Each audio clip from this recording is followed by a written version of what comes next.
If this is your first time tuning in to Living Real Driven, this is not just another show or podcast where I bring on wildly successful entrepreneurs and influencers. This is a show where I showcase people just like you and me who are pursuing their passions to the fullest, regardless of the challenges and adversities that we're likely to face in our journeys. These people strive to be the best in their field, make an impact, and help others forge their own destiny. These people choose to live a real driven life.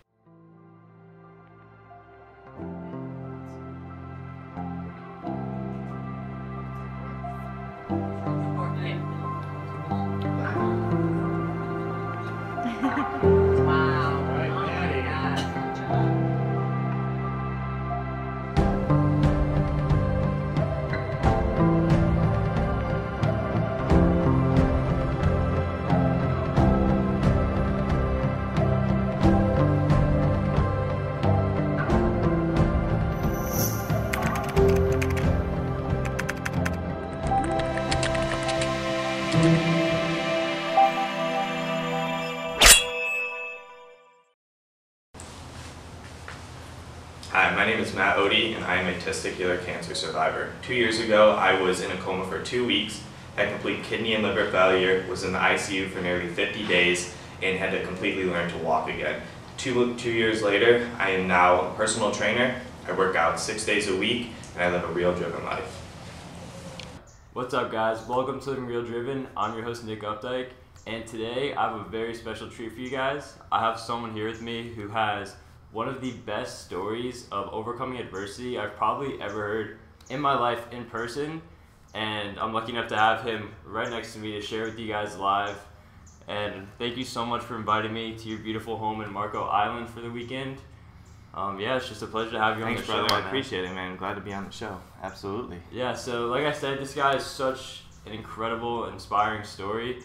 So I guess just start and explain how everything came to be and just where your story started. Yeah, absolutely. So I am a testicular cancer survivor. I'm going to go start about 5 months back from that.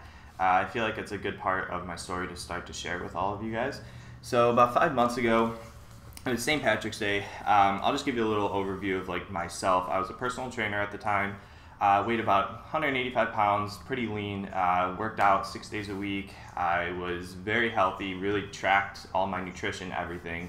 Yeah, it was St. Patrick's Day. I just decided to go out with some of my friends, and I met this girl, and at the time, had nothing, didn't really know if we were going to connect or not. Started talking, and I got her number, and her name was Lauren. And little did I know that she was going to be an integral part of my life. So we'll fast forward a couple months later. We were talking, started dating, doing a bunch of activities throughout the summer, going kayaking, went to the beach, did a lot of walks, all of that stuff, everything you would do in a normal day. And all of a sudden, I started getting these minor back pains. So I was like, it's probably just from lifting, because I was lifting 6 days a week, and I was like, okay, it's probably just something minor. I don't really have to worry too much about it. So of course I just let it go. And as the summer progressed, the back pain started progressing. And, it got to the point where, I could maybe walk 5-6 steps and it would just be like so excruciating that, it was hard for me to really do anything. It started affecting my relationships. It started affecting my friendships. It started affecting my family. And as stubborn as I was, I still said, you know what, not going to go to a doctor. I think I can overcome this. It's probably from lifting too much. So I stopped lifting for like pretty much a whole month, we're in July now. And I started going to a chiropractor, and he's like, hey, I'll help you fix this. It was probably just your back misaligned. And we'll go to early August now. So it's early August, and the back pain hasn't subsided. The doctor really didn't do the chiropractor didn't really do too much for me, and I was hanging out with Lauren. It was just a normal night. Of course, it was hard for me to do anything. We had gone shopping, and obviously I had to sit down every so often, stuff like that. I get back to the house, and I'm ready to just stay over for the night, and all of a sudden I wake up, and I'm extremely nauseous. I'm like, maybe I just ate something wrong. and all of a sudden I started puking up blood. I'm like, uh-oh, like this could be something, maybe Probably it's a not flu. good. Yeah, absolutely. Like it could be a flu, it could be food poisoning. Still being me stubborn, I was like, you know what? Gonna give it a couple of days, see how I feel. Well, the next day I felt super weak, and I ended up going back to my apartment, which I had literally just rented with my friend for 3 days. I was in there for 3 days. Get there, try to go to sleep, wake up that night, start puking blood again. And I'm like, my friend's like, listen, we need to get you to a hospital. And I'm 24 at the time, and I'm like, no, I'm gonna be fine, all this. So I have to have my dad come pick me up from my apartment, take me home. I'm there for 3 days, can't hold down any food. My parents are bugging me, listen, you need to go to the hospital, this isn't right. And eventually, after 3 days, I'm like, okay, I do have to go to the hospital. I tried to go to work that day, and I couldn't even get up. So I'm like, listen, I got to go to the hospital. This isn't right. It's about time. Absolutely. So, I get to the hospital, get there. They do a blood test on me. And what they were tracking was what's called your hemoglobin. And your hemoglobin for a normal man should, I believe, be around 15. And that's like your blood count, how much blood you should have circulating in your body. I had a hemoglobin level of around 4 to 5. So I had 1/3 of the blood level. Right then and there, they knew something was extremely wrong. So they literally sent me right to a local hospital. I was in the ER at a time, just like a local ER. Sent me to a hospital. They gave me 6 bags of blood. My dizziness, my fatigue definitely started wearing away. And I was like, okay, well, this feels a little bit better. And what they thought it was an ulcer. Right. So the next day, they bring me into surgery, and they're like, okay, we're going to fix this ulcer for you. So I get in there, an hour later, bring me back out. Obviously, they put me under, so I didn't know what was happening. I'm eating cereal, thinking it's all over, feeling good. And then all of a sudden, the doctor comes in, and he just has like these blank eyes. And I'm like, oh, I know something's wrong at this point. I mean, obviously, I stopped eating my cereal. My parents were there. They knew something was wrong. Doctor comes up to my parents and he goes, can I talk to you two in private? And I heard him, and I said, directly, cut him off, and I said, no, you can tell me what you want to say. And he literally came over. He literally grabbed my hand, and he goes, Matt, we found an 11-centimeter tumor in your small intestine. Jesus Christ. We think it's cancerous, and we're going to have to take you to the main campus in Cleveland to find more tests. Right then and there, obviously my life changed completely. My parents started crying. I didn't know what to do. I just went into straight survival and fight mode, so I was more worried about them than I was myself. What was going through your mind at the time of the diagnosis? After he delivered the information to you, were you just in complete shock? You didn't really know what to do, or it took you a while to process everything? Absolutely, yeah, and I'll get to that in a second. Yeah, it was just something that you never expect coming, right? And it's just such a shock. It's almost like a shot to your gut. Yeah, I can't imagine. Yeah, it was extremely scary, obviously, but I went into just complete fight mode, and I was worrying about taking care of my parents, and then obviously delivering the news to Lauren, and obviously friends and family finding out. So then, literally within hours, all my family from out of town and all my friends are showing up at the hospital. I'm talking to them, still in complete shock, and then maybe an hour later, Lauren shows up, my girlfriend. And, at the time I was just as, nervous of what our relationship would hold, because at that time we had only been dating for 3 months. So we met each other in March, started dating in May, and then in early August is when all this started happening. And, to put that burden on her just didn't seem fair. But she didn't even hesitate, man. She knew right away, I'm in this for the long haul. And then right then and there, all my emotions just started spewing out. We started crying. We obviously started hugging each other. And it was good because I needed to let that out at some point. And, I kind of did it at that right moment. And I can't even imagine telling someone that you really like or love. I don't know if you loved her at that point, but either way, at that you point, have cancer. I honestly can't imagine saying that. Like, I get like kind of choked up just like thinking about telling someone that. She had found out from my mom calling her, so she knew coming in, but like only like an hour into it, and she was trying to hold back the tears, but obviously we started crying, and then right then and there we knew, like, first of all, I knew she was gonna be my rock, and second of all, like, then obviously that love connection just started growing from there on and getting bigger and bigger. So right from then and there, they had to find a room in the main campus of the Cleveland Clinic. So the next day, they ambulanced me to the clinic. Only room they had was an ICU room. So I was in this ICU room, and they probably did 50 to 100 tests on me. I mean, I may be exaggerating a little bit, but they did a lot of tests on me because they didn't know what type of cancer it was at the time.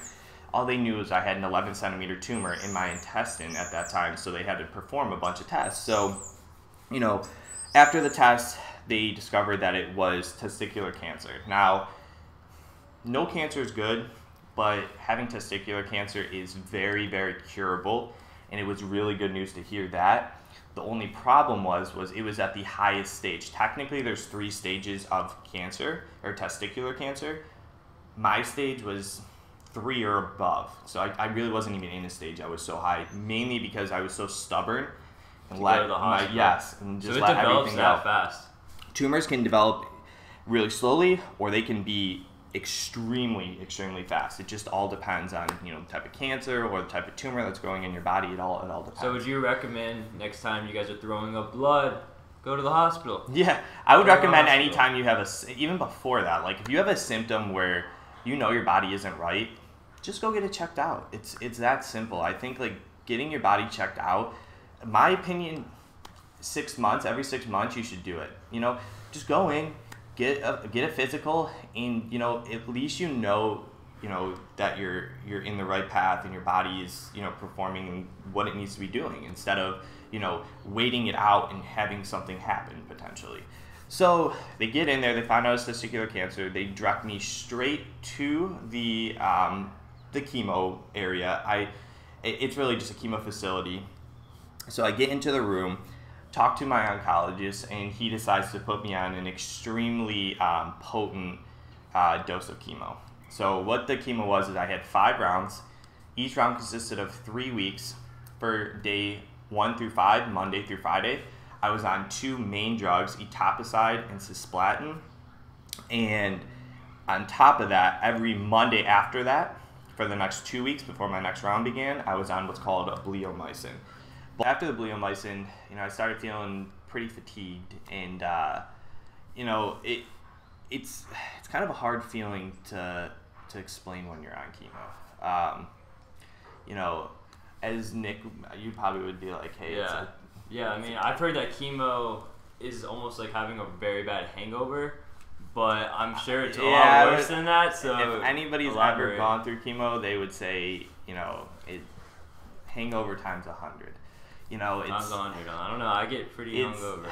Trust me, man. Like, you can at least get out of bed to go do stuff. This is just like a whole nother ballgame, and every chemo is different, but a lot of them have the same symptoms. A lot of it is extreme fatigue, which obviously I literally could not get out of bed for 2 straight days.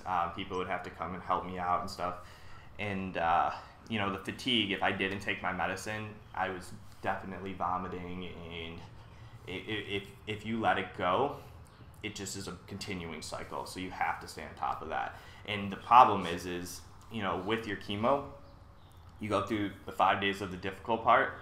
After the 2 weeks, you start to feel better again, and guess what? And then they you have to go right. Exactly. So you really never get your full strength back. It's basically just like, listen, you start to feel better again. Let's just do a sucker punch right in your stomach again. And it was difficult, but on top of that, I had multiple roadblocks, mentally especially. Oh, we're going to get into the mental aspect, but first of all, what happened to your hair? Did you lose it? So that's your signature right there. Absolutely, that was one of my mental roadblocks for sure, because since I had red hair,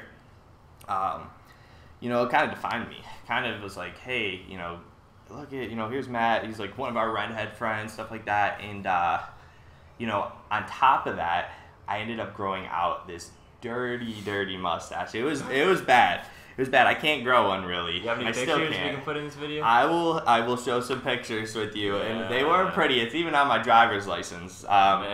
Wasn't a good mustache, but cool thing was since I had this dirty mustache, obviously all my buddies knew, like, man, he obviously can't grow one, so they decided to grow mustaches as well. I probably had That's awesome. 50 to 100 friends who all grew mustaches. Like no shave November just for you. Pretty much. It was pretty much a no shave until I was off my chemo. And I'll get to that part in a little bit after my chemo, but there's a little more significance in the mustaches. Right. So yeah, I started losing my hair. I mean, for a little while, I was so relentless and didn't want to cut my hair. I pretty much look like Gollum. If you know who he is from Lord of the Rings, I was looking like that. Don't do that to yourself. Scary dude. No, I was, man. I'll even show a picture. I look pretty bad. So I said, you know what?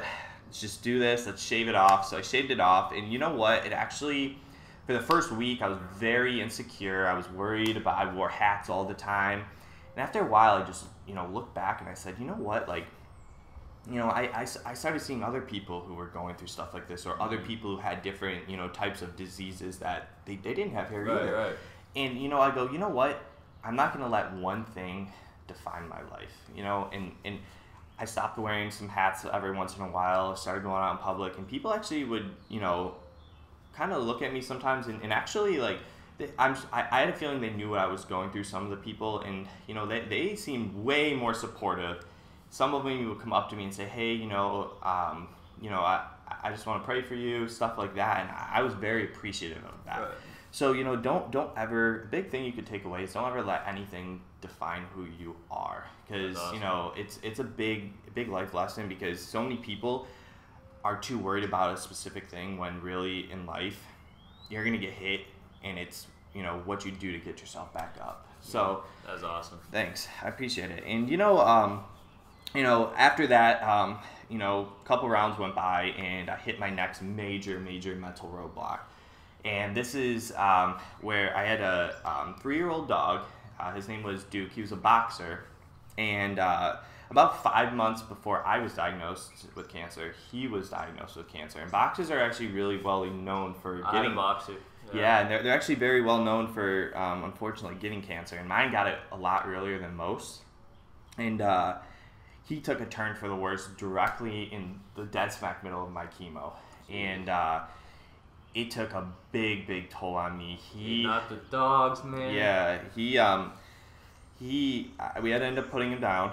I remember I was in like the middle of my round at that time, and it took me everything to go to the hospital, because I was there for him every step of the way. I was the one who, before cancer, brought him to his chemotherapy like treatment. So all the doctors knew me, and then all of a sudden I get there and they see that I was diagnosed with cancer, and it was just very emotional. Well, I never even heard this part of your story. Yeah, so you'll have a couple of things that you probably haven't heard, and it was extremely difficult for me, and I would say for a couple of weeks. That's just sad, man. Yeah, for a couple of weeks I would say that I was, completely unmotivated. I didn't want to try and better myself. I mean, like I told you before, I was a personal trainer, super healthy, and I was still trying to eat healthy and everything. I just let myself go for like a week or two, trying to feel sorry for myself, trying to, give excuses of, like, this happened, why did this happen to me? Why does all these things have to be me? And all of a sudden, I remember coming out of bed one day and I'm like, what did I do this in the first, what was my mindset in the first place? It was, let's go into straight fight mode and let's conquer this no matter what comes in my way. And I kind of said, you know what, instead of feeling sorry for myself, I'm going to use, the passing of my dog as my motivation, as the reason why I'm going to, get through this chemo. So, as the weeks went on, I became stronger and stronger again. And then, my final roadblock of the chemo happened. One more final roadblock happened. And I was in my 4th round, And when we started chemo, I had really good veins from lifting and everything, so they decided not to put a port in my body. And a port is basically just a central line to a main artery, Right. and in your body that will help get blood out so that they don't have to destroy your veins from the chemo. Chemo is very Chemo strong. is basically poison. Right? It's poison Doesn't it just that's kill going everything? in. Yes, it kills your cells, kills everything. So it's basically a poison that clots up your veins, and once you put chemo in it, it's very difficult to put it back in Right. again. So they got to a point where I'm on my 8th day, which I had gone through my 5 days. I'm extremely weak, and I'm going in for my bleomycin. And I'm pretty much, this was probably the weakest I honestly had felt in a long, long time. They're wheelchairing me in. I wasn't able to walk in. They get me to the bed to start the chemotherapy, and they miss my vein. And I'm like, How do you miss a vein? So, I really, mean, I guess they technically... Yeah, but experts doing it, and you had prominent veins. Yeah, at that point, my veins were shot now. So Okay. they when I say miss a vein, it's not that they didn't get in the vein, it's they didn't get blood return. So what you have to do when you get chemo, you need to get blood return so they know that it's getting into your system. So they, of course, did not get blood return on the first one. And after one nurse misses, they cannot do it again at the clinic that I'm at. They have to get another nurse to come in. So another nurse comes in, misses again. And at this time, I'm really dizzy, feeling nauseous. Come in, get a third nurse, miss again. And then the last one, I said, listen, I'm only doing one more. If this doesn't work, I'm done. You're about to pass out At this point, I couldn't even see. Like, it was that bad. So the fourth nurse comes in. Please don't miss my vein. That's what I said. I'm like, please, God.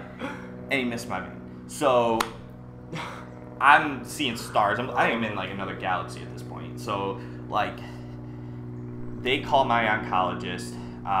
He comes up. And he goes, you know, we're going to have to get a port for you tomorrow. You're going to have to go into surgery, get a port. I'm like, this can't be happening. Like, I'm so weak at this point. I have to go into a surgery right now.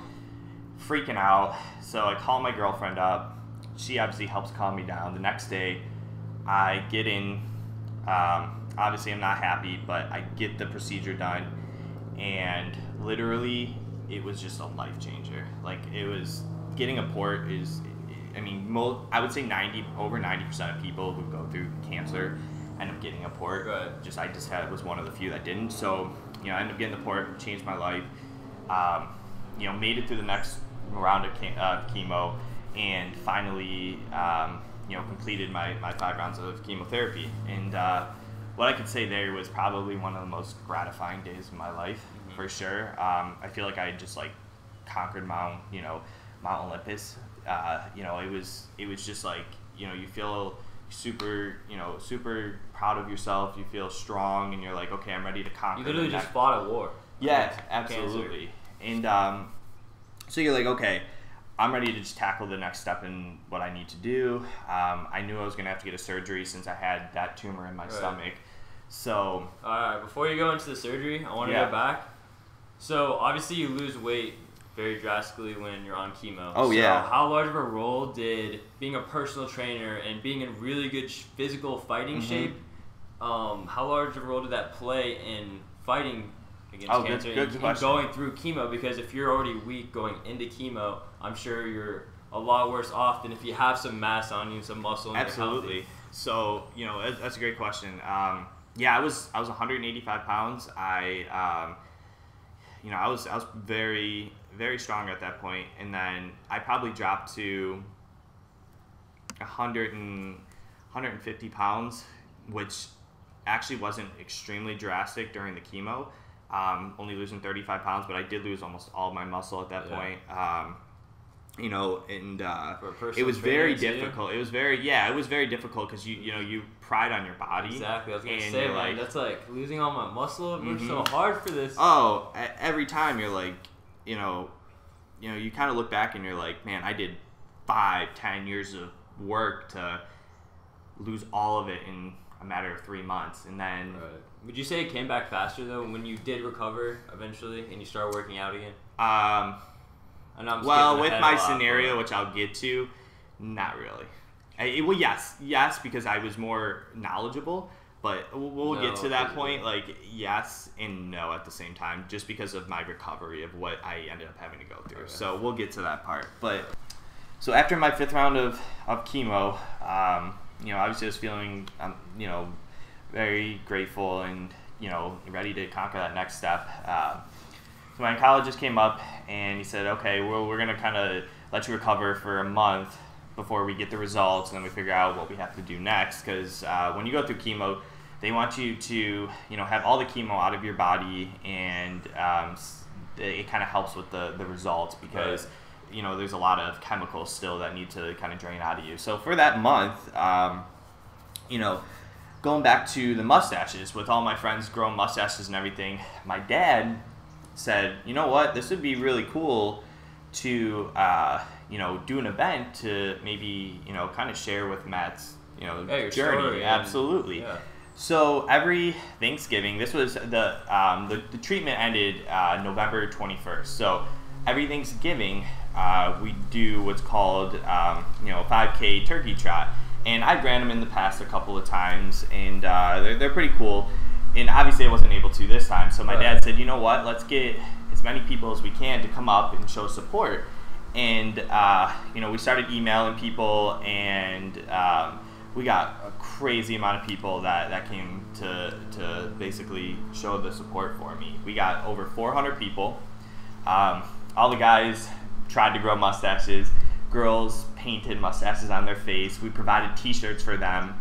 And we called this event Mustaches for Matt. Yeah, you did. It was really cool. Gnarly mustache. Yeah, dude. I had this bad. I ended up shaving it during chemo, but because I didn't really have much of a choice. But they all knew, so they decided to all try to grow some type of mustaches, and it just went so smoothly with my name. Mustaches for Matt. So, as the event went on, my dad gave us a short speech. I gave a little speech, and we all decided to wear the shirts for the race. And I mean, at this race, there's probably 10,000 people doing this race. And the person who runs the race actually noticed it. 'Cause, I mean, you have 400 people all in the same exact shirt, and he thought it was really, really cool. So he contacted me and ended up giving like a quick speech at the end to just show my support, or his support to me as well. And it was just really cool. And I stayed at the finish line, watched all of them, all of my friends and family and girlfriend, everyone finish the race. Wow. And that must have felt so good to know you had that many people supporting you. Yeah, in life, like, you're never going to be able to conquer something by yourself, no matter what you do. If you want to, start a crazy business, you want to try to defeat cancer, you will never be able to, get through life without having some type of support. You need to have that. And don't be afraid to use it either, because, when you get down, it's easy to just fall into like a deep hole of depression, and to have somebody there to try and help build you and bring you back up, it's really, really important. So important. So that was awesome. That was really cool. Definitely helped build that momentum going into, my results in a couple of weeks. So after that, a couple of weeks go by, I get to my oncologist, and he comes in and he goes, we have good news and we have bad news. The good news is your 11 centimeter tumor has shrunk to 3 centimeters. I said, okay, that's great. Like, it really did shrink a lot. So that was awesome. Then he goes, well, the bad news is it's wrapped around what's called your vena cava. And your vena cava is your main artery to your heart. You have 2 vena cavas, inferior and I'm not sure what the other one's called, but the one mine was, I think it might be exterior, but mine was inferior, and it was wrapped around my vena cava. And he goes, we're gonna have to have about a 12-hour surgery. 12 hours? 12-hour surgery in a couple of weeks. We're gonna bring you to your surgeon. He'll give you more details, and we'll go from there. So I knew I was going to get some type of surgery, but I didn't know it was going to be that complicated. And, obviously at this point I'm pretty darn nervous and didn't know what to expect. So I get to my surgeon, and he goes, it's good that your tumor had shrunk, but now that it's wrapped around your vena cava, we're going to have to get multiple surgeons involved. And when you have a surgery, you usually only have one surgeon. I ended up having around 3 or 4 surgeons. I had a heart surgeon, I had an intestinal surgeon, I had my main surgeon, and it just made things a lot more complicated, obviously. Right. So the day finally came. It was January 6th. It was a Friday, and obviously my stomach's in a million different directions. Yeah, man. How did you get really bad anxiety about going into your surgeries? I know I personally would or do you just try and keep your mind away from the subject? I've had anxiety in the past, and it wasn't like I was having a panic attack. It was more I was just fearful for your life. I didn't know what to going expect. Into basically heart surgery. Yeah, it was very, very. I don't even know how to explain it. You're just extremely nervous. I want to get it over with because I knew it was my last step in my journey, but I also didn't know what the outcome would be, and that's always the scariest part. You never know what the outcome's going to be. So, finally get to the surgery room with my parents, with Lauren, get all set up. They get me, hooked up to a bunch of stuff, getting ready for surgery. I say my goodbyes. Your goodbyes, man. Well, like goodbyes, my goodbyes my goodbyes is in, hey, I'll see you in hopefully 12 hours. No, I had no. At no point did I think I was going to die. Yeah. Because if you ever you have to have a positive mindset going through that whole thing. If you ever give in, you're done. Yeah, you can never give in. Like that is the mindset I always had and I always will have is just I'm never going to just give in to anything because that's when you lose. You're just done after that. So said my goodbyes for a few, a day or so. So finally surgery happens. 12 hours later, I wake up a little bit. Can't see anything, but I can hear people. And obviously don't remember what's happened and stuff like that. It was a major surgery and stuff like that. So they put me back under for a day. And then after that, when I wake back up, I couldn't move. I was hooked up to, breathing tubes, all these things around me. The surgery did go well, but there's obviously a lot of work they had to do on my body. What they ended up doing was cutting an incision from my left hip all the way to my right hip. It almost looked like a shark had bitten me. They opened me up. They had to remove, obviously, the entire vena cava as well. So they ended up removing the vena cava. So they unwrapped it? They ended up having... So the vena cava at the time was so squeezed with the tumor that there was no blood flow even going through it. So they ended up just removing the vena cava. I'm not exactly sure how they stitched it back up, but they obviously did some type of procedure so that no blood would be flowing through it. So stitched me back up. I'm in the recovery room. I can't really walk for a whole day or two. And, I look down and I have stitches from here to here. So nurses are obviously trying to, get me up, getting walking, stuff like that. A week later, I finally recover a little bit, enough to where they think I can start going home. I'm starting to walk a little bit at this point.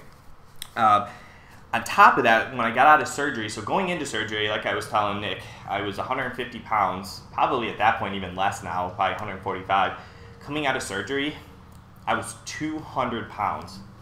And that wasn't muscle? No, it was not muscle. It was all swelling from the surgery. So that made things a lot more complicated. So when I got home, I noticed that from my wound, I had a lot of draining from all the swelling and everything. And I'm like, I called my doctor, asked him if it was weird, and he said, just let it go for a little bit. It should be okay.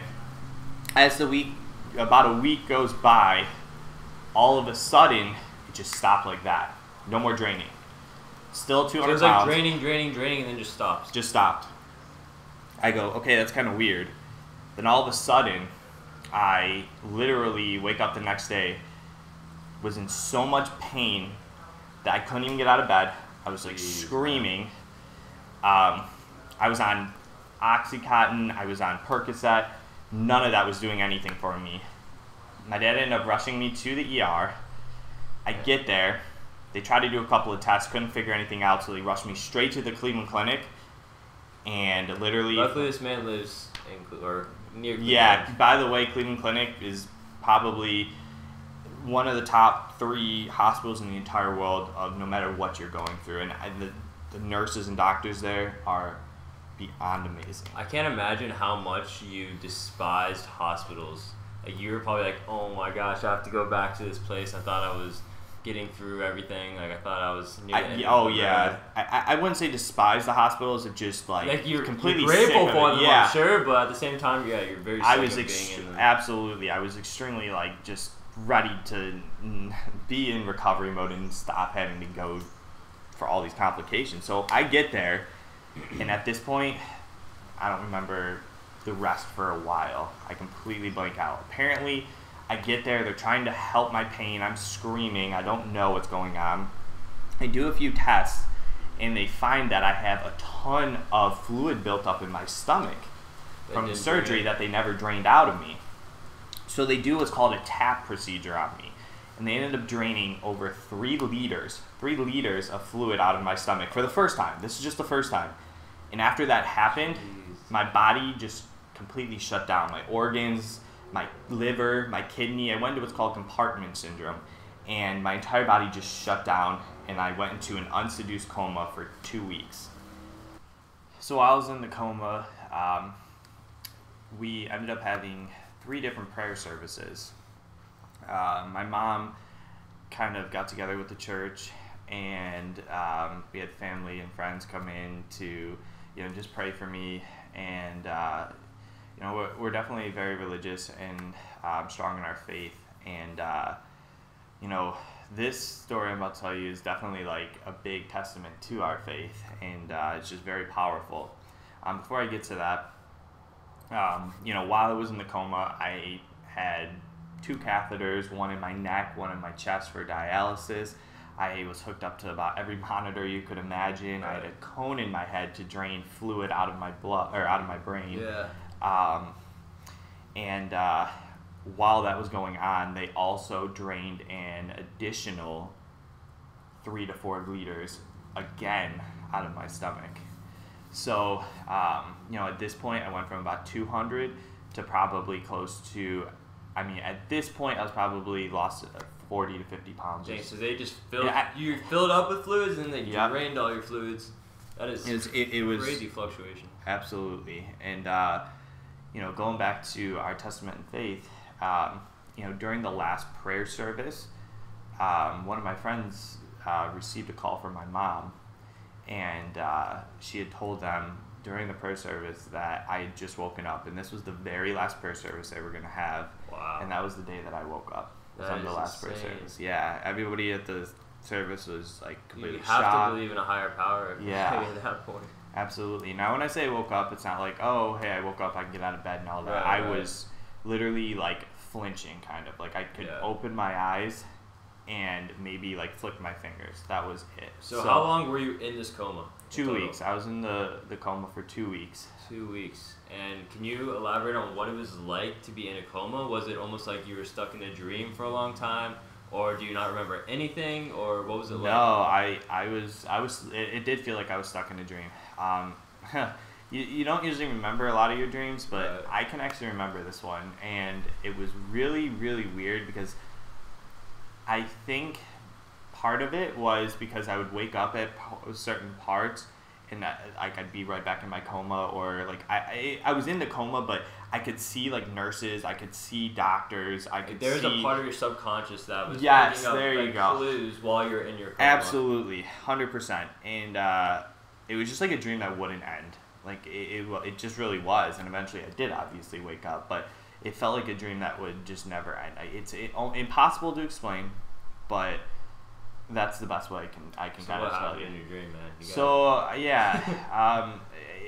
From what I can remember was I was with my family and Lauren, and I had these nurses. It's gonna sound weird, but it's a dream. So I had these nurses chasing me, and all of a sudden I went to go try and find my parents and Lauren, and they just left me, and I was literally running for days. I don't think I've ever even shared this with anybody. I was literally running for days in my dream to get away from these nurses.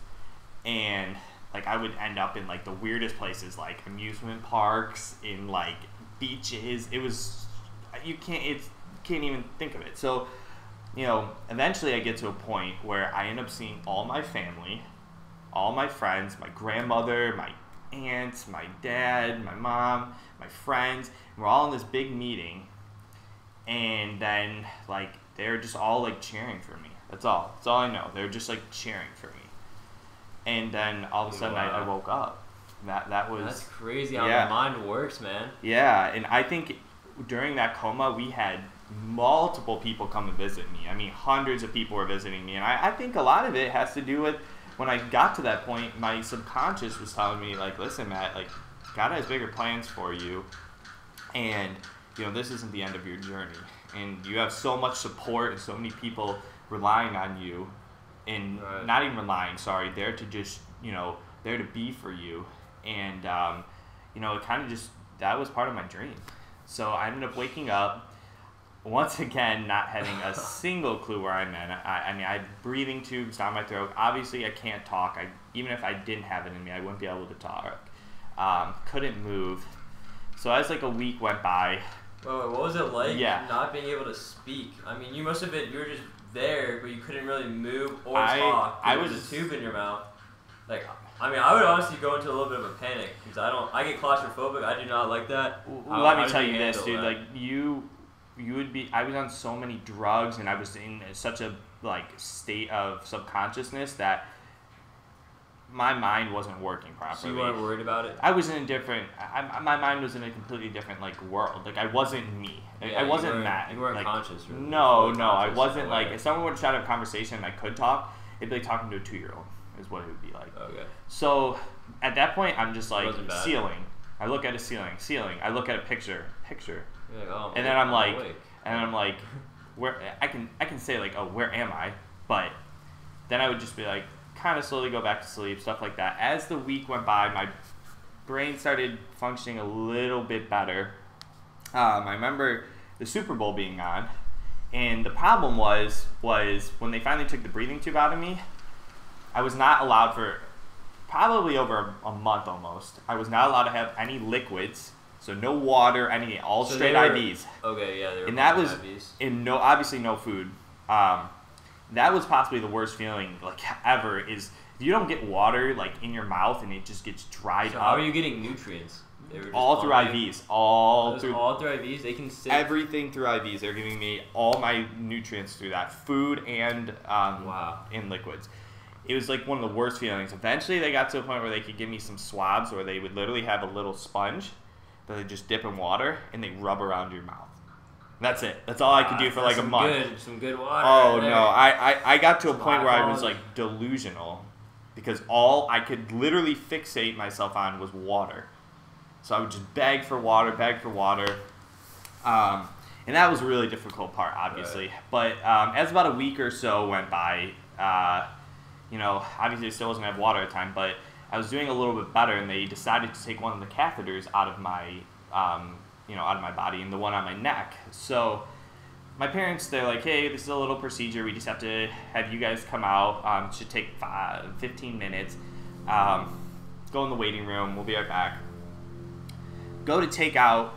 I could talk a little bit at this time, like very little, but I could talk a little bit. They go to take it out.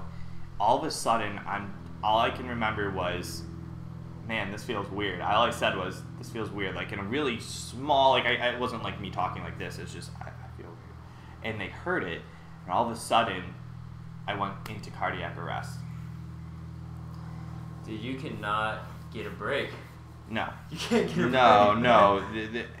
Worse after worse after worse. So, I'm already 3 surgeries in. Just went into cardiac arrest. They ended up having to do 8 minutes of CPR on me. 8 minutes is a lot more than usual, by the way. A lot more. I would say normal is a minute. Like, they ended up getting 4 nurses in there. But the one who started was this guy nurse, and he's the one who was the first one on there. He did the majority of it. And surprisingly, they didn't even break my ribs. I don't know how, but they didn't. After 8 minutes, my heart started beating again. You are so lucky, man. Yeah. 8 minutes? Yep. Then they put me back into a seduced coma now for another week. So back into the first one you just slipped into. First one, that was unseduced, yeah. This one, they purposely did that so your organs and your body could rest. Yep. And everything could settle down. Absolutely. Second one was a seduced coma. I ended up falling back asleep and woke up on Valentine's Day, actually. I remember waking up. seeing a bunch of hearts and everything. I had flowers that Lauren had set up for me and my mom as well.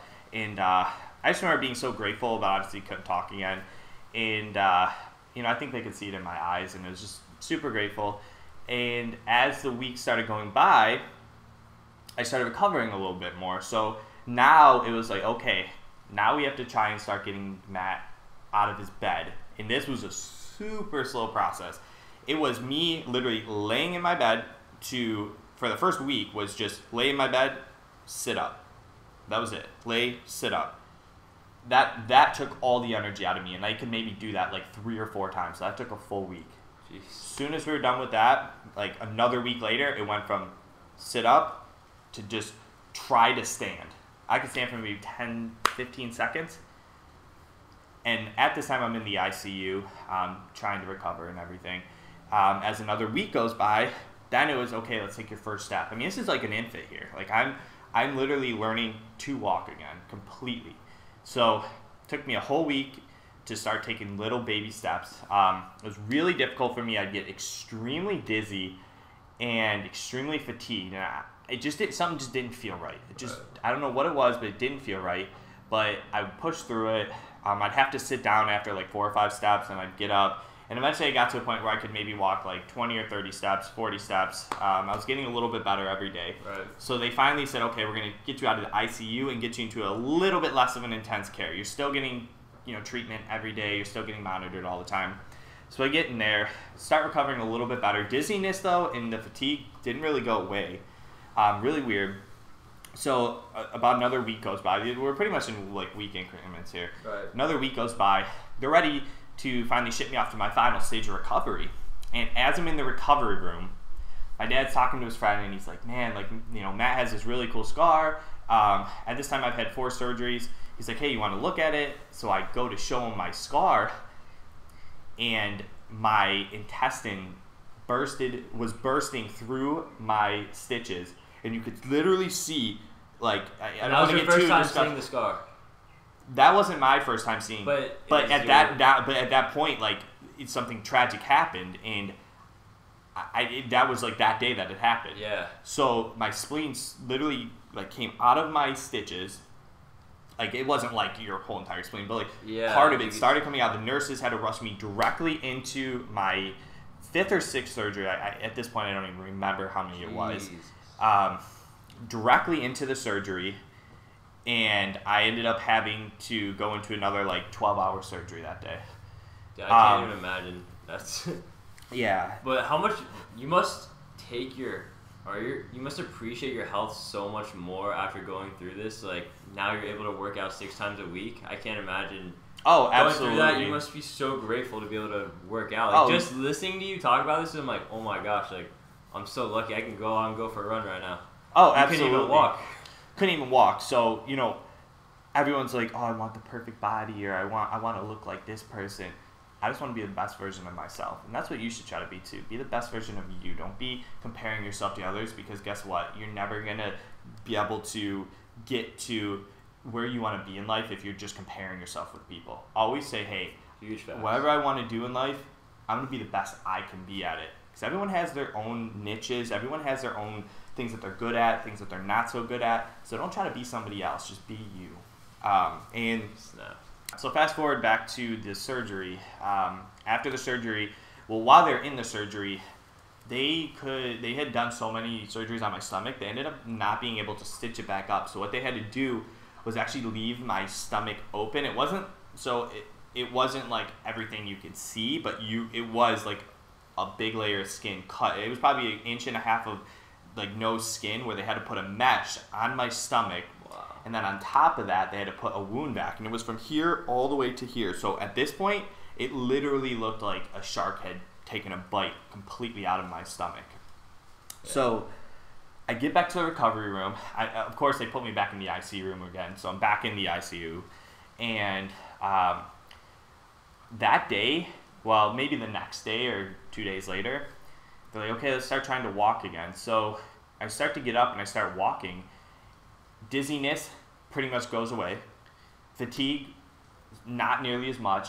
Great. I do a further walk than I had done in any of the walks before this, and I honestly think whatever they did in that surgery room is what I needed. So, like, I think that all that happened for a reason. Mm-hmm. My recovery was a lot quicker. I was only in the ICU room for maybe 7 to 10 days at that point, probably more, even closer to 7. And they directed me back into that exact same room to where, I had that last surgery. Right. I was only there for a couple of days, and then finally they put me onto my recovery room.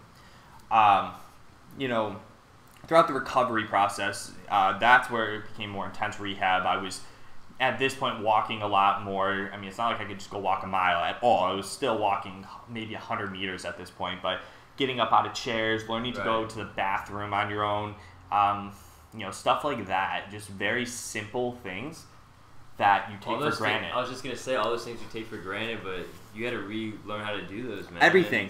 Oh, absolutely. And, I can provide, share some videos with you guys as well of some stuff of me, like, going upstairs. I was, just getting out of my chair and walking. And at this point, too, I remember telling you guys I was probably 150 pounds.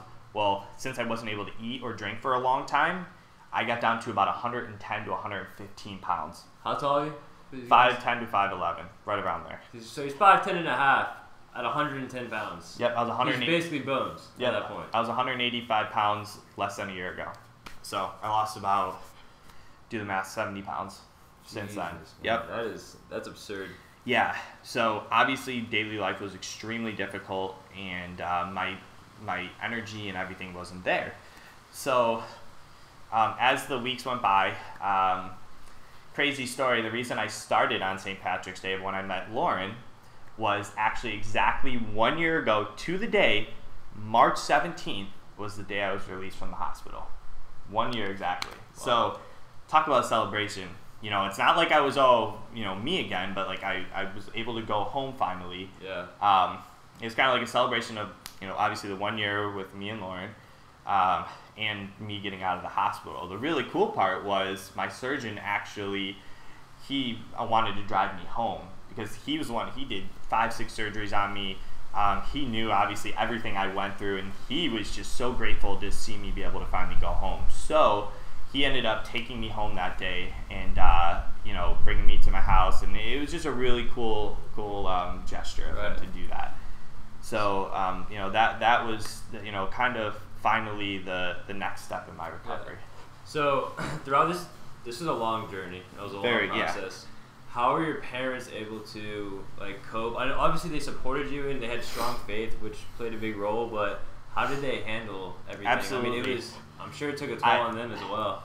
I had the most amazing support in the world, and between my mom, my dad, and Lauren, I can't even thank them enough. My father didn't even, not only did he not leave the hospital, he didn't even leave the room until I woke up in my coma. He literally was in that room for 2 straight weeks. Didn't leave. People would bring him food.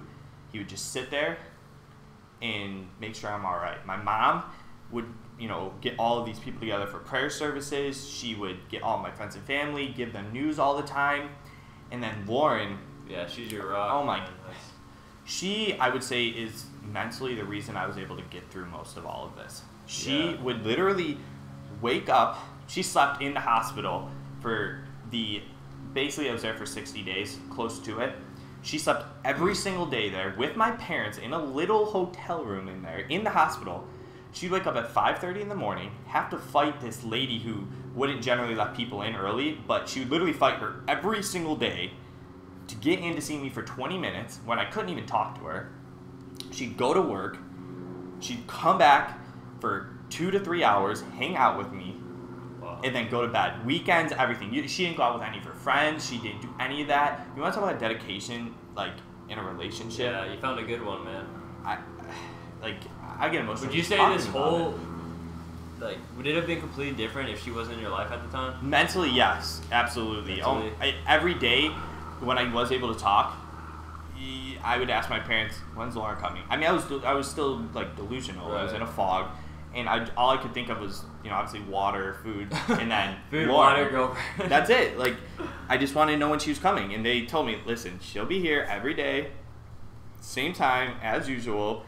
You don't have to worry about it. And it just comforted me to where I knew I was okay. I knew, I don't know, you just get like a sense of like comfort. That's all it was. For sure. So between those three and obviously all my friends visiting me, all my family members visiting me, you know, my friends and family visiting me, I try to push myself and be like, okay, I'm going to prove to them, oh, I can get up off my chair, something like that.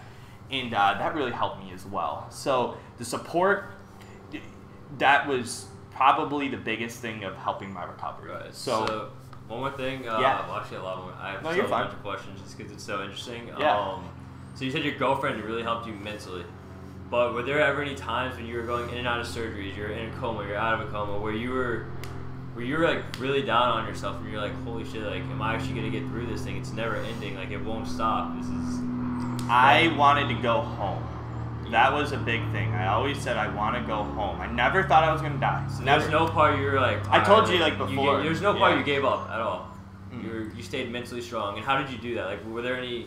I mean, you're delusional a lot of it, honestly. I was delusional a lot of it, but also I think between the support and my faith, I just don't think that, like, God, like, let that get in my mind. Yeah. I really don't. I just don't, you know, whatever you believe in, obviously. Everyone believes in something different. I do believe in God, and I think He put that in my mind that, listen, you're going to fight through this, and I'm not going to even give you a glimpse of, like, you know, of something like negativity. That's awesome. Yeah, man. Exactly. So, like, no negativity. You know, obviously I got down on myself, but, like, it wasn't to the point where I thought I was going to die. So, Dude. And it's a really strong feeling that you unless you experience something like that, you'll never know. Wow. So, and it's not like exactly what I went through, but an experience like that. No, I understand that. Yeah. So, so I guess fast forward to my recovery. I get home, still have at least months on months of recovery. I have that open wound still that I have to eventually let completely heal on its own. And you just gotta let skin go and heal. I have nurses every 3 days coming in to change my wound. So I have like a big bandage that they have to change every 3 days. On top of that, I have basically a physical therapist that will come in every 2 days to help train me and get myself back together. And I got into, at this point, like a really deep depression for like a month. Like I said, not like to where, you know, I thought I was going to pass or anything, but to a point where I just had no motivation. I would sit in my bed. I wouldn't get up to do the rehabs. I didn't really care too much about everything. Mm-hmm. I just felt sorry for myself. Right. That was the worst thing I could do. And, you know, I'm going to share... Pause for a second? Yeah, absolutely. You guys, there's so many of you out there that are feeling sorry for yourselves for literally no reason. This guy had cancer for 2 years, and, dude, you overcame all of that. You couldn't even, like, get out of bed, really. I think you weren't complaining until after you already got through all of it.